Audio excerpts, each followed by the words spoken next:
for allowing me to come here. It's a great platform, and thank you for everyone to be here. I have been in every one of you's shoes. Started Felege Hiywot Center 20 years ago. I'm a chemist. Starting the farm or the garden to teach science was not in my plan. I was one of those people who really wanted to teach the way the school system is, and I was failing.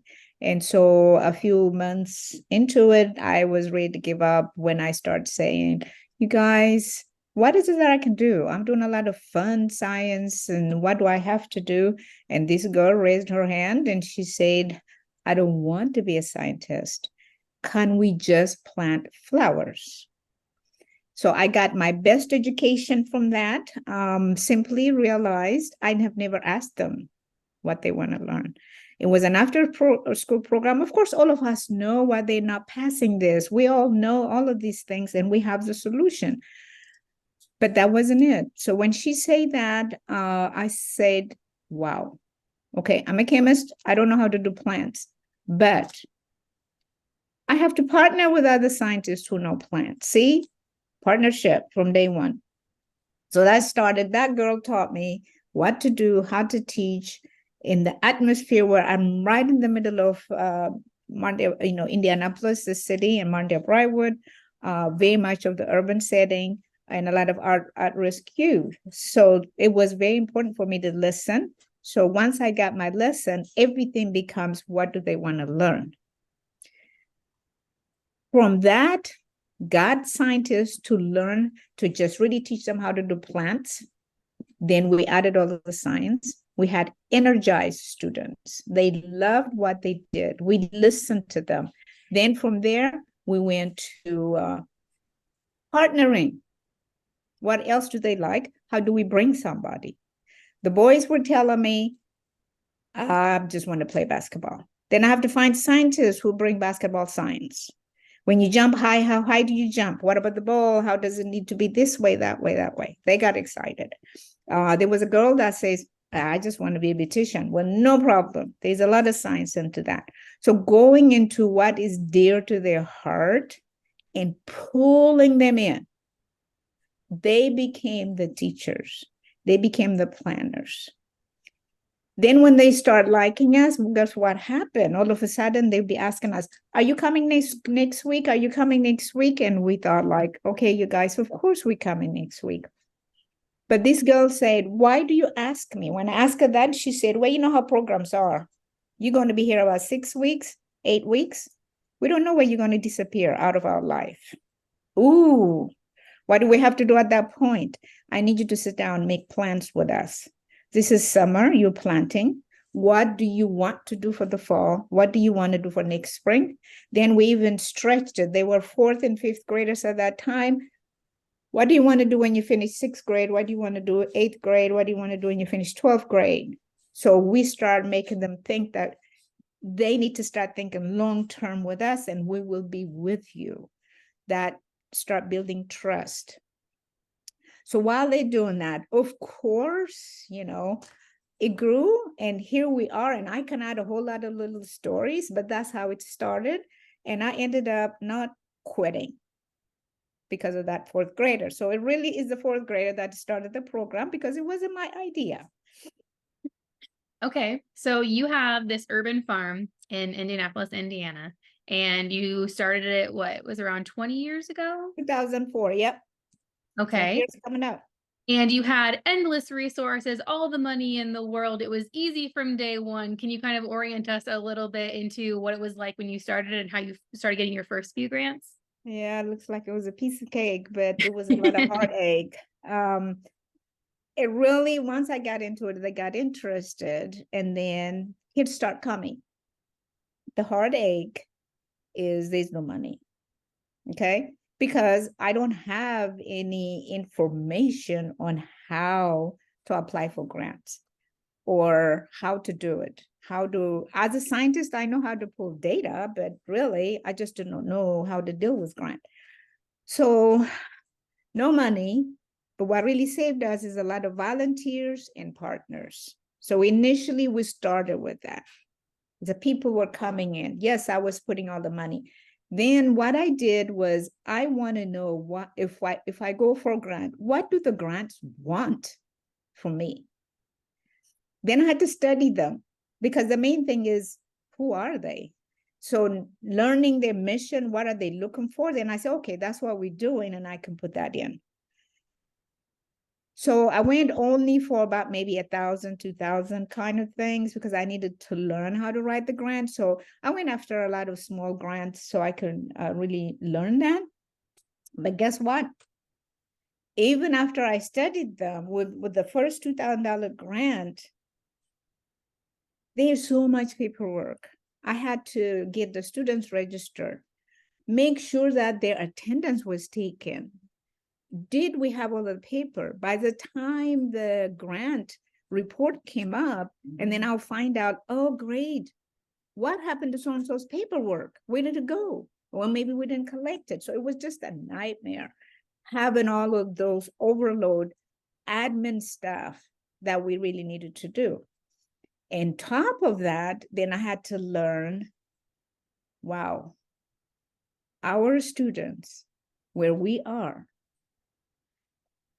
it's not as easy to say they were reading at this level and I got them here. I need to make sure that the heartache, when they come in, they didn't eat. They were sad. Somebody got killed. Need to hug them, make them feel good, trust. Well, how do you capture those? It was heartbreaking. What I said I was going to accomplish is just way too far off. There's no way that was going to happen. So what I had to do, now the science background helped me with this, was I had to put in, you guys, I did not meet any of the requirements you have. I can tell you that the students were not able to attend because somebody died in their family, they were hungry, they did not have a ride. I can give you all of this. So here it is. This is why all of these students' attendance was wrong. But I want you to give it a number where a student start trusting us, where a student smiled. Somebody to come 2 weeks, somebody to come 3 weeks. Without those basic needs, I can't get them. I would never give you that result. And I actually thought they were going to ask their $2,000 back. Mm. So the next year, when they do the technical support, I was part of the email. When I was there, I really figured they probably didn't remember to take me out because I did not meet anything I said I was going to do. But to tell you the truth, in the middle, when they were looking for a report, they said, look, we look for all kinds of reports, and they read mine. So that means you need to get out of like, yes, this is what they want me to do. So you needed to be bold and say, guess what? I cannot meet yours, but this is what I got. As we're talking about collecting data, early on for you, you were mentioning paper forms, and this is where I'm gonna plug and pull in After School HQ, like we're facilitating this. Can you share a little bit about the evolution of once we started partnering together? How were you able to keep the data a little bit more organized than being on those paper forms? Okay, so after that first year of really that hectic life, it just came like, well, you know what? If you use After School HQ, one, the parents are going to register their students on there and all the information in there. You got the Excel right there, all their phone calls, when they were there, and we were going to be able to do all of this. With just me and another person, the next year, we had all our information. So that paper being there, the chaos that would happen at the end of 8 weeks was really cut back. It was done. They really need to do it. And the other part of it, getting the word out. After School HQ put them in there, it was going out. But for us, we had to go to school. We had to make so much of paper flyers. Did we go to churches? Did we go to these places? All of the stuff we had to do. But it was After School HQ, the email will pop up and it will say somebody registered. And we were like, wow, all of that work. With 2 people, we've not been able to do it. And so that is a huge difference. You also got to a point where you had a wait list, right? Can you speak a little bit how wait lists can be helpful? The wait list is very important. It has really dual for ourselves. We really have all kind of turnovers, right? Students start, and we told them we were going to have 40 students. Well, what happens now? We don't have a waiting list, then we are having only 20 students. But so we regularly will go into our waiting list. So that's one. For us, we keep our numbers, we keep reaching to the student. The other part is a huge thing for funders to say you have a waiting list. This is that's how many students want to come to your program. So waiting lists are important. Now, how are we going to track that on paper with 2 people? As long as they keep registering through After School HQ, we can keep track. Because the last camp, we had 80 students sign up. We can take only 40, but that's a great thing for the supporters to see like, okay, this program is really needed. Yeah. So yes. You united to partnerships there a few times, and I believe you have a couple of colleges that you work with. Can you kind of orient us into how partnerships get started and how they can be helpful for grants? Ooh, partnership are huge, very important. Once you realize what are you focusing on, what are you teaching, what are you really good at, then break it down. What are all the other things that these students need, the one you're helping? Then you go after different organizations, different even individuals that can help you provide that to you.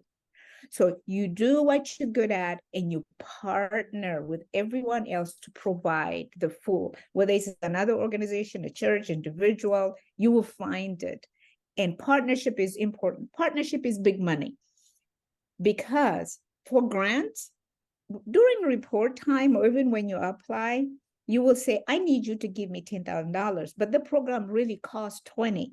But the other 10 comes, this organization is going to come and do this. For us, Purdue University is going to come and teach this. Therefore, that's how much it costs, is an in-kind fund donation.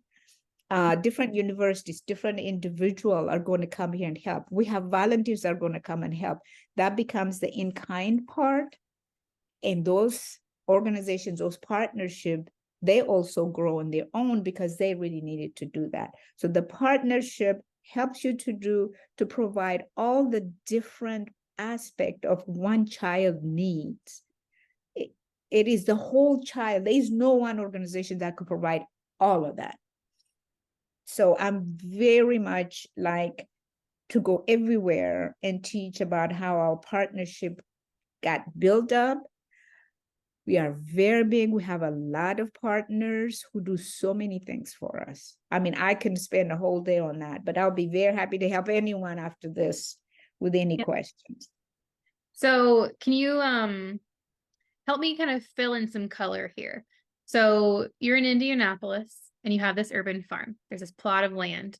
There's a few kids that start coming. You have this after school program. You start realizing that as the students are working with you, there's different ways to collect data from the beginning. Again, you spoke about hunger when they have their first smile. So you start capturing this data, you start tracking it, and it can be complicated if it's on paper forms or on Google Forms. But if you can get everything into one place, which is what our platform has been able to help, then there's reports that can be generated. Okay, amazing. Yes. You have these reports, and then you start working on partnerships. So what I think I heard from you, and I'm looking for you to either correct or add to here, is initially you can't say, like if you're a program in your first year and you have all these ambitions saying, I want this biggest partnership ever, you might not get it. So you start easing in with partnerships, and then how do you evolve those partnerships into being like what you have with Purdue University?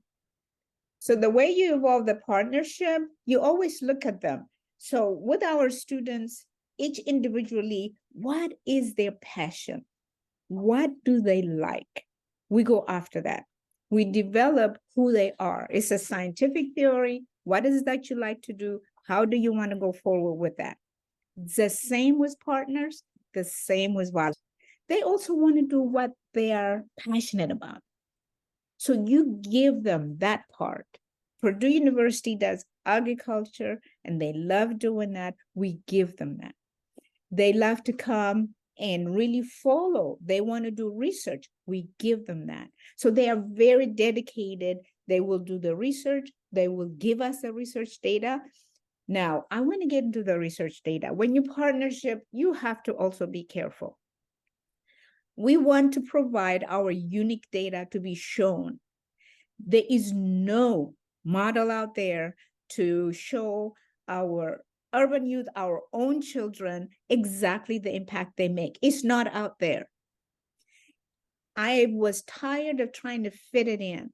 So with this big grant, we went after a school HQ, help us. We want to create our own platform, our own questions, because all the questions out there were so negative. They are based on the negative or the weakness of somebody. We don't feel the weakness is what they need to work on. They need to work on their strength. And the students themselves correct whatever they feel needs to be improved. So when we did that, after school had to helping us to come up with our own question. Then there's going to be a data. We're going to survey. We're going to pull all of these results out there. Now what happened? It's ours. It's our impact. We don't have to try to fit in somebody else. So that data was critical. It took a while to convince Purdue University. It took a while to convince the universities because they have a platform. One psychiatrist PhD to help us with our social impact quit in the middle of the grant because the questions were so negative. I didn't want them. She said, well, then I can't fit them in the model, in the model they have. I said, I don't want an existing model. I want to create one. So she quit. But we have others that help us. So we have to fight. We have to do this. With a system like this, that's why I was able to fight. But guess what? After we got our data, every university wanted it. IU just wrote us 37 pages of analysis of last summer because of what we did. Because now we say, these children, this is how they answer. You ask them questions. We made their life to think. Their graduate students need to be thinkers too. So it is a benefit for them as well. So every organization need to be strong and stay true to the mission, but it's a very hard fight to really do. And so I really like, my next goal is to really work with all these organizations and help that this is how you can tell your story. And that's how After School HQ help us to get where we are. And the grant people are very happy. Yeah. You were speaking about surveys here. And to my understanding, you have a 5-year longitudinal study. And when we look at the $2 million grant that you got from Lilly Endowment, the data, the metrics, the reporting that you're able to produce to show Lilly, part of that partnership with After School HQ was written into this grant. And this is kind of to the room. And then I want you to add some context for us all. We have some of the language. Aster shared some of the grant language with us. We redacted out all third parties, nothing that was identifying. So for anyone else on this call, current clients, potential clients, we have this language to be able to write After School HQ into a grant, which can say there's a platform, they can pull this type of data, they can help us do reporting. So can you speak to the longitudinal study that you're doing, and what are some of the things that you're looking for within the survey questions that you ask the students? So within the survey questions, what we want is, we have all of the agriculture question, the science question, or social impact questions. Yeah. So what did they feel at the beginning? Where are they? So we tell them, we talk with them, this is for you. It's not a test. It's so we grading ourselves. By the end of 8 weeks, we will see how much we help you. So that way they can really respond honestly. So when that answer comes, so even now we have this data, how many students with each of this different section, we have 1 to 4, we scored. How many students were 1 and how many students were 2? How many students were 3? What is the percentage improvement? So it captures all of that at the beginning and it captures at the end. Now, when we start charting that, we will look at it. How many students really applied, like pay attention to this to detailed skill or partnership, collaboration? How many of these students, really focused on that? So we have this big spike on collaboration, and we realized what happened was on the part of the scientific theory, we were working with partnership, working together. One of the things we will do is we give them instruction, like we got these 25 cubic of soil to be put in the bed. Do you want us to give you instructions to do it step by step, or do you all want to come up as a team and figure out how to do it in 12 hours? They actually did it in less than 12 hours, and we celebrated. So what happened was we did a lot of those activities. The survey also showed exact same thing.